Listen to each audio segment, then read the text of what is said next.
After a disappointing effort last night against the San Antonio Spurs, the Knicks looked to go into Charlotte and leave with the W, but the Charlotte Hornets had other things in mind. What's up, guys? It's your boy Dariel. Let's get right into today's video.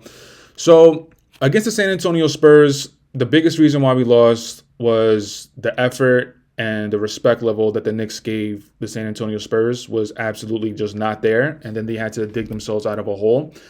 Tonight, that really wasn't the case.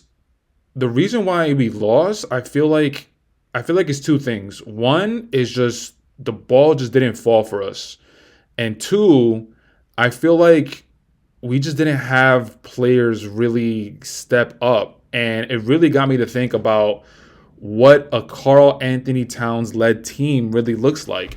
Carl Anthony Towns tonight, he had a really stellar game. 24 points, 10 of 21 from the field, 2 of 4 from three-point line, converting both of his free throws with 10 rebounds, with 3 assists in the 36 minutes that he played.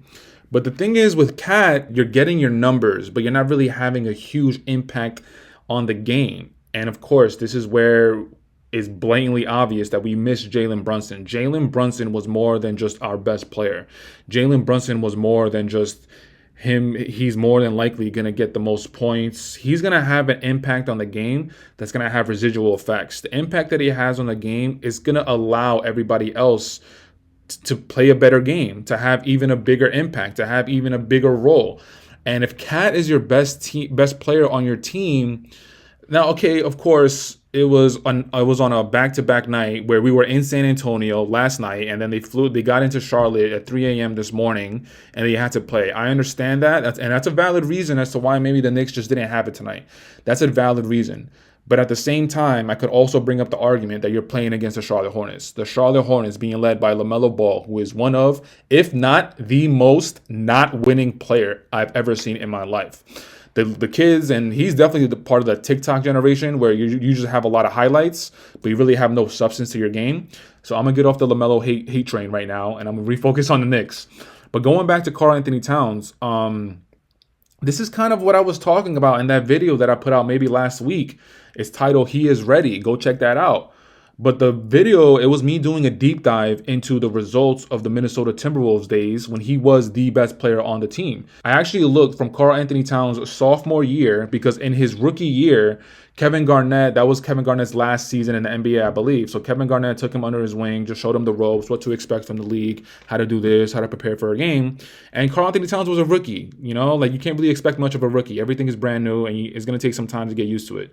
So in that video, I looked at Karl Anthony Towns' second year with the Minnesota Timberwolves all the way up until Anthony Edwards' rookie year. And I looked at the results. I looked at the amount of wins that his teams had. I looked at the amount of playoff appearances, the amount of playoff victories. I looked at how he played within those playoff series.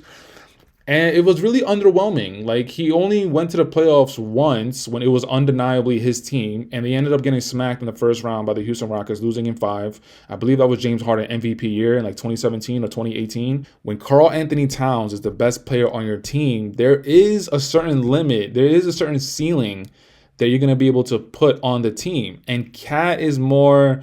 It's not really like he can make the players around him better. Cat's greatest impact is how is he going to be the leading scorer in the game every night, which he has the ability to do so. He has a three-point shot. He could put it on the floor, even though I hate his horse gallop Euro step from the three-point line. He could shoot the three. He could put it on the floor. When he remembers that he actually has a post game, he actually goes in the post. He has a baby hook. He's able to finish right and left-handed. Like, Cat has all the skills and abilities to be the best scorer on the team, but it doesn't really have an impact, and you don't really feel the impact in the game. Now, besides Cat, because I don't only want to make it about Cat, OG Anunoby tonight, 25 points, 7 of 19 from the floor. But this is where, when you actually look at the numbers with OG Anunoby's box score, like, this is where you can see why he had a little bit of a hard time tonight. He was 3 of 12 from the three-point line, 8 of 8 from free throw line, 6 rebounds, 2 assists, 3 steals, 1 block in the 38 minutes that he played. OG Anunoby, again, he is one of, if not the best perimeter defenders in the league. That's the narrative around his name in the league. But OG Anunoby works very, very well when he is in a role position. And right now, with Jalen Brunson being out, we're asking for all these guys to step up because we're looking to see who are we going to get the offense from. The first few games, we were looking at Mikal Bridges, and then me personally, I started to put the spotlight a little bit more on Cat and also Deuce McBride. But like OG and Anunoby falls within that conversation of Jalen Brunson being out, who's going to step up? And that is not really what OG and Anunoby is really good at. OG and Anunoby is really good at just consistently being a role player, not being looked at as someone to pick up his scoring load, not being looked at as someone to pick up the playmaking. No, OG Anunoby is going to be good when he's like, yo, all you need to do is try and put the ball in the bucket when you have the opportunity, take the shots that are there, take the shots that are available. But more importantly, we need you to completely just try and shut down the best offensive player on the opposing team. But when you try to add a little bit more responsibility on OG's shoulders, it could get a little murky. And I think tonight was a perfect example of that. Like I said, if you look at OG Anunoby's box score, 24 points, 7 of 19 from the field. I mean, the field goal makes and attempts, it's okay, but the 3 of 12, like that 3 of 12 really hurt him. And of course, if he hit a couple more, then maybe this would have been a different result. One thing with OG Anunoby, and this is not specifically attacking him, this is just with the NBA players around the league. It was towards maybe like around the 4-minute mark of the game in the fourth quarter where he went up for a dunk, and Mark Williams, he had a really big block, and the ball was like bouncing behind OG. It was like bouncing, and nobody was really around to pick it up. OG Anunoby was complaining. He wasn't complaining as much as Cat, which ended up getting him a technical foul. But he was just like looking at the ref and he threw his arms up. But what I'm trying to say is that like if OG Anunoby just kept playing, he got super blocked. But if he just kept looking for the ball, picked it up, he would have had an easy bunny at the rim. One of the last points before I wrap up this video is a pretty glaring one, and it's really bad. I always have to bring up the bench productivity that we have game in and game out. And tonight was absolutely grotesque. Like, this might have been one of, if not the worst examples of how, or maybe a good example of how bad our bench is. I mean, Cameron Payne, I believe, it took all of most of the third quarter up until like 2 minutes of the third quarter, or that might have even been early in the fourth quarter where Cameron Payne hit his first bucket, and that was the first points of the bench for the New York Knicks. Cameron Payne ended the game with 5 points, 2 of 8 from the floor, 1 of 4 from three-point line, with 3 rebounds, 3 assists in 16 minutes that he played. Landry Shamet had a donut. Landry Shamet did not have a good game. He was 0 of 3 from the field, 0 of 3 from three-point line, with 1 steal in the 19 minutes that he played. Precious Achiuwa, man. Yo, I mean, do I even need to talk about it?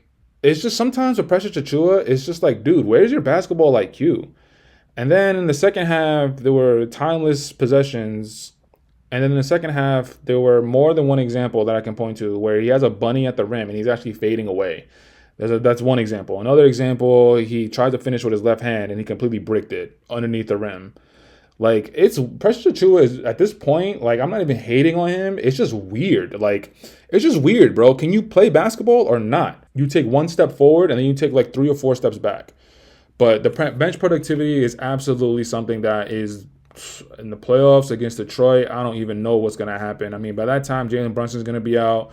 Mitchell Robinson, who did not play in this game, that's going to have an effect because he's more than likely going to be inserted into the starting 5 by the time the playoffs come around. And then if he goes to the starting 5, who's going to go to the bench? More than likely it's going to be Josh Hart, and that's going to give us some depth to our bench. So the first 2 coming off the bench will be Deuce and Josh. So that'll help. But besides Deuce and Josh, who I completely trust, we got Landry Shamet, we got Cameron Payne. Precious Achiuwa will be part of that rotation. So besides those 3, Josh Hart, Deuce, and Precious, Cameron Payne, Landry Shamet, and yeah, those are the 2 names that we have looking forward to towards in the playoffs. But guys, I'm going to wrap up this video. Disappointing loss, and it wasn't really more about the effort. It was kind of just the ball wasn't really falling, even though Cat and OG had a good game. It's just, I don't know. This is kind of a weird one. This was kind of a weird loss. We absolutely should have won just because of talent. The Charlotte Hornets are an abomination to the NBA.